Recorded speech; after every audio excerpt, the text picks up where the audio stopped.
Caution: some of the descriptions in this episode may be suitable for boat geeks only. If you're new to this podcast, I'd recommend starting with episode 1 at hownottosail.com/1. A week in the blazing sun. $1,000 worth of materials, some of which may or may not be the right stuff for the job.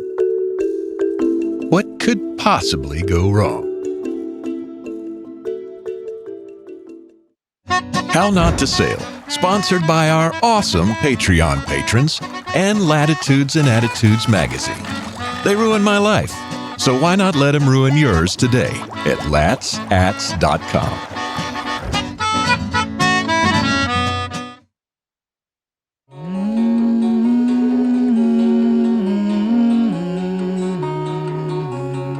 Herman Melville had quite a way with words.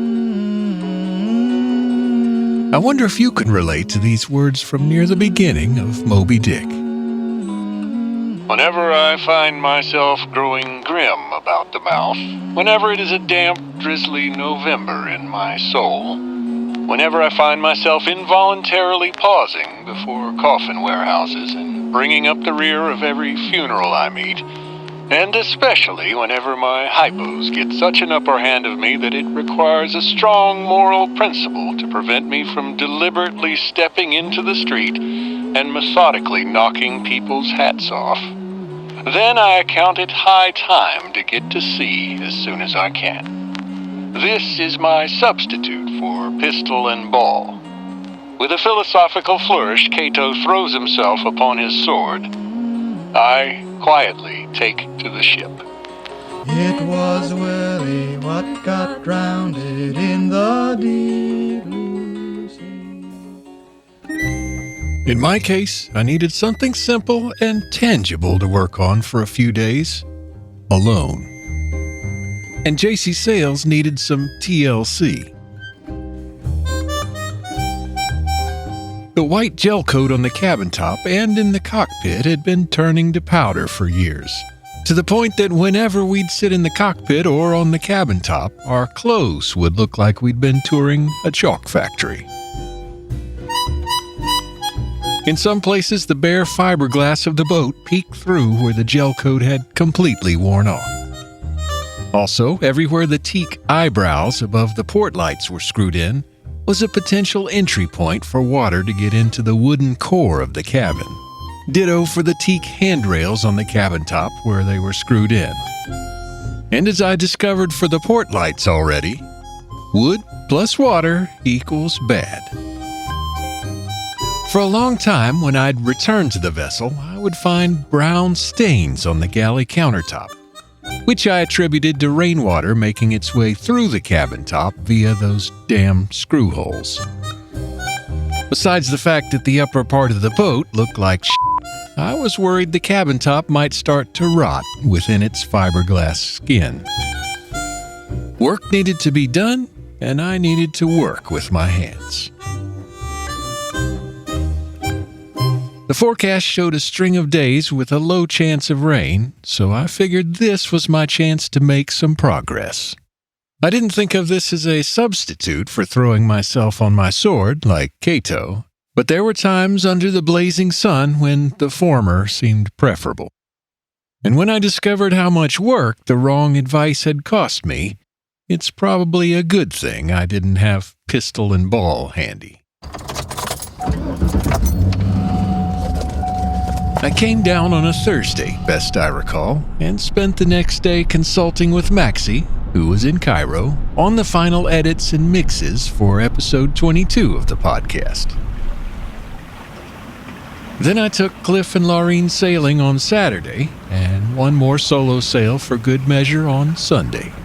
I figured those outings would be my only time on the water this trip, and I was right.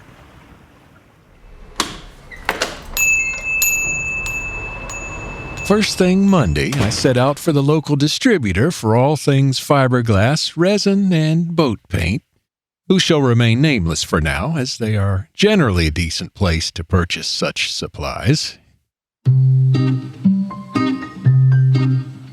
There at the distributor, a helpful fellow provided me with epoxy resin, fumed silica filler, and a tiny container of catalyst, 2 expensive quart cans, which when mixed purported to make primer paint, and a fair number of plastic quart paint buckets, little plastic cups, which looked the right size for a urine sample, cheap wooden tongue depressors for stirring small batches of resin, and whatnot.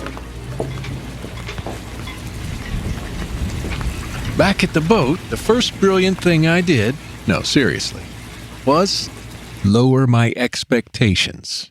Not of the quality of the outcome, but of how much I might be able to get done. In the end, I did get her done, but not without help. And it still took 9 days. What I decided was focus on just one thing: getting the cabin top leak-free and painting the white parts. The hard part was deciding what exactly was cabin top and where to cut it off. I decided to attack any white parts of the cabin top itself, plus any exterior vertical surfaces of the cockpit coaming that rose up from deck level. In other words, which parts can other people see which currently make us look like vagabonds? If I could actually complete just those parts, I'd be happy. The cockpit interior, where we'd still be getting white gel coat powder all over our clothes, and the gray non-skid areas on the cabin top and side decks, would have to wait.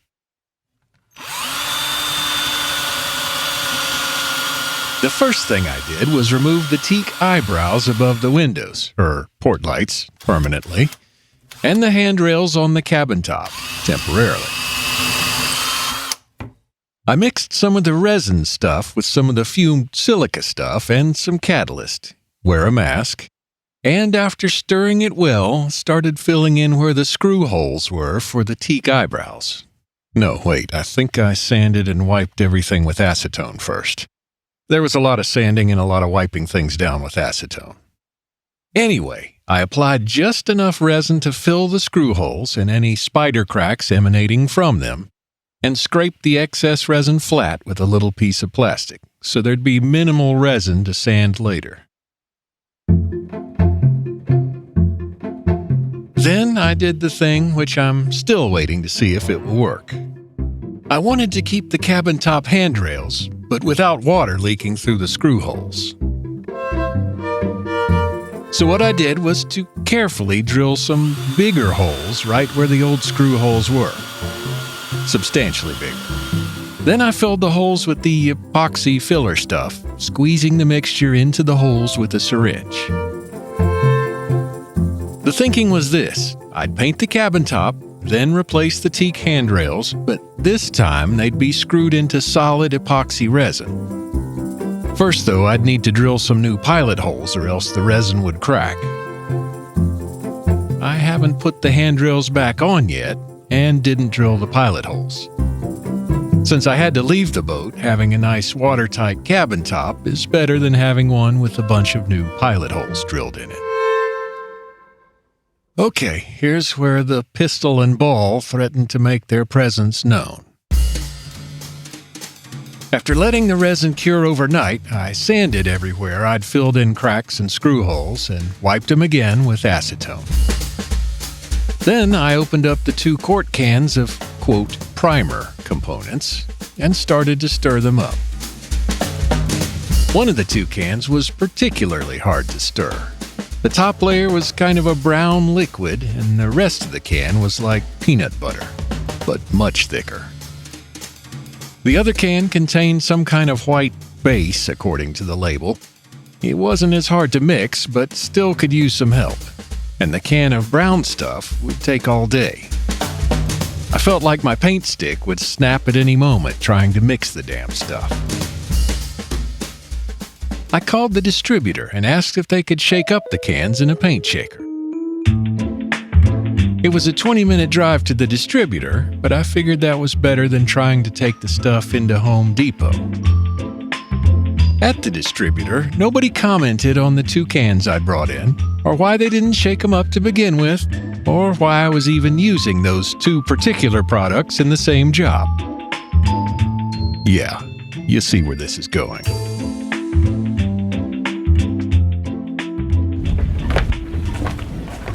Back at the boat, I mixed up a small batch of primer from the 2 quart containers and started to work. The mixture in the little plastic paint bucket looked whiter than I'd expected from the components, but it took on an unfortunate beige or dun tone as I painted it onto the cabin top. It was also thicker than I expected and really showed the brush marks. Still, I finished the port side of the cabin top and figured I'd finish primering the following day. Since I figured the first quarts of each component, at $60 each, wouldn't be enough, I headed back to the distributor the next morning with my receipt so I could be sure to get the exact same 2 products. And that's when the proverbial human waste product hit the spinning air-moving device. Guy number 1 from before wasn't there, so I spoke with guy number 2. Besides buying more stuff, I wanted to confirm that everything was normal with my results. The brown color, the thickness, the obvious brush strokes. Guy number 2 had a fit. "I don't know why in the hell he sold you this shit," he bellowed. Then he launched into a tirade. How guy number 1 was on great terms with the higher-ups, but didn't know what he was doing. How guy number 1 constantly ignored guy number 2's instructions on which things go together. On and on it went. And then he gave me this news. "You're gonna have to scrape all that stuff off and start over. It's never gonna cure," he told me. "It'll probably be on there like tar." Okay, maybe it'll cure and you can sand it off, but you might as well go back, try to start scraping it off, and let me know how it goes. Then guy number 2 started to outline a couple of different options on what products to use after I'd removed the first stuff, which, after the gratuitous diatribe against his coworker, only served to further overload my brain. Okay, I'm just gonna go start scraping before I buy anything else," I told him, backing carefully away. I did not just start scraping, though. I located the number to the All Grip rep for the region, who returned my call quickly. "I just wanted to run this by you since I don't trust my sanity at this point," I told him. He confirmed that the 2 products I'd been sold to mix as primer do not go together. Officially. After a minute, he did allow that some people do actually use the mixture on purpose and call it high five, which is absolutely not recommended by All Grip. And I can see why. So after checking on the, quote, primer, finding it was dry and sandable, I made an executive decision. Well, almost. First, I called my friend Rick over. He did a little sanding too and thought it was workable. "It's actually sanding really nice," he said. "Okay, I've decided," I said. "I'm going to finish priming with this stuff. I don't want to try to strip it off, and I don't want to do something completely different on the other side." "I'll help you with the sanding," Rick said. Man, was that an unwise offer. I went back to the distributor and bought more of the wrong stuff, on purpose. "This time, let's shake it up," I said. "And let's go ahead and get the top coat paint and shake that up too." I'd made up my mind. With Rick's very kind help, I was going to finish the priming and sanding and, weather permitting, get some actual all-grip cloud white top coat paint on the boat. It was starting to look dicey. The forecast called for possible afternoon rains, and I had to return to Atlanta pretty soon regardless.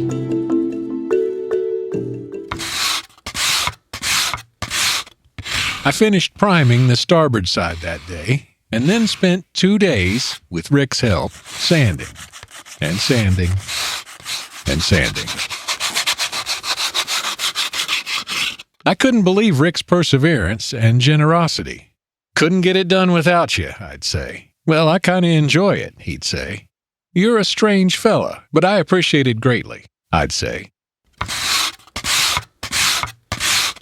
The high five concoction was ridiculously thick and hard to sand. Did I mention it was hot? I went through a gallon of water a day before beer. Being surrounded by all those white boats all day long with a mostly cloudless sky was quite special, as my drummer friend Daryl might say. Finally, on the Monday a week after I started this mess, I surveyed the sky and the forecast and had Rick take a look at the cabin top. I could keep going on this, I said, but I think we may be at a point of diminishing returns. I think you're right, he said. This ought to do pretty well.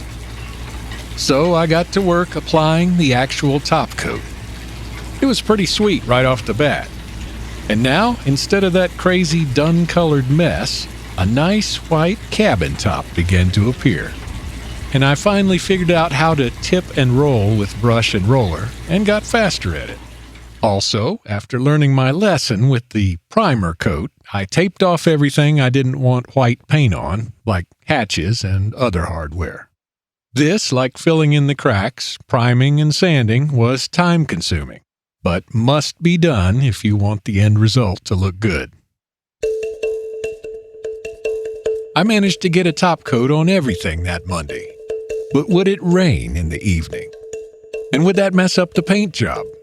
And would I be able to get a second coat on Tuesday? I had to drive home Wednesday, so it would be what it would be. It did not rain. Tuesday, I finished up by early afternoon. The accelerator seemed to be working well, and by late afternoon, the second coat seemed dry enough that maybe I could take off the painter's tape without messing anything up. Hopefully. I gingerly pulled up the blue strips of tape, starting with the parts I'd painted earliest in the day, and it was beautiful. No, it doesn't look like gel coat. It's paint. But it's pretty awesome paint.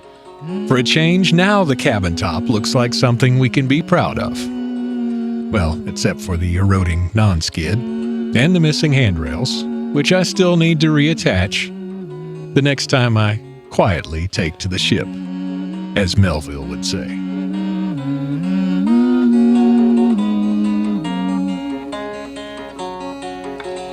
Deep blue sea, baby, deep blue sea.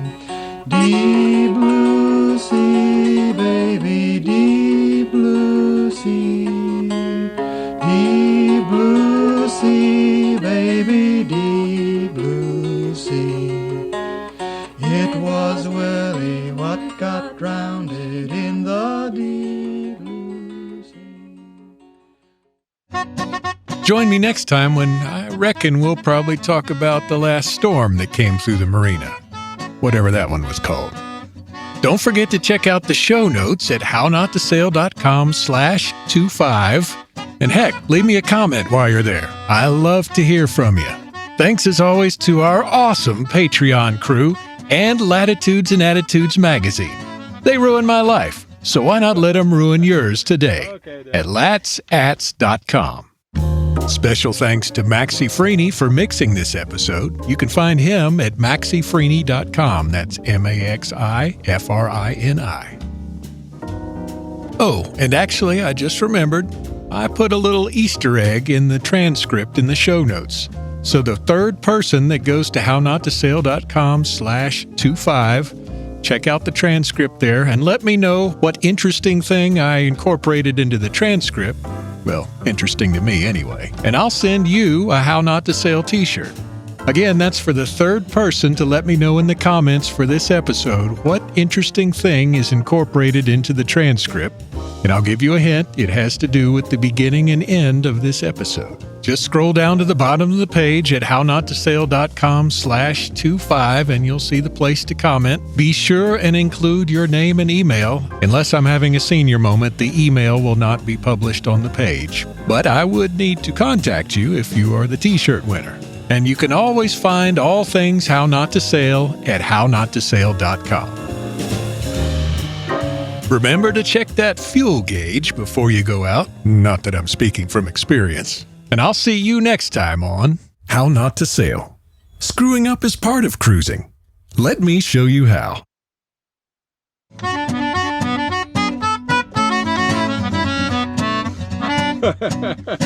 Okay, then. If that's not it, it ain't it.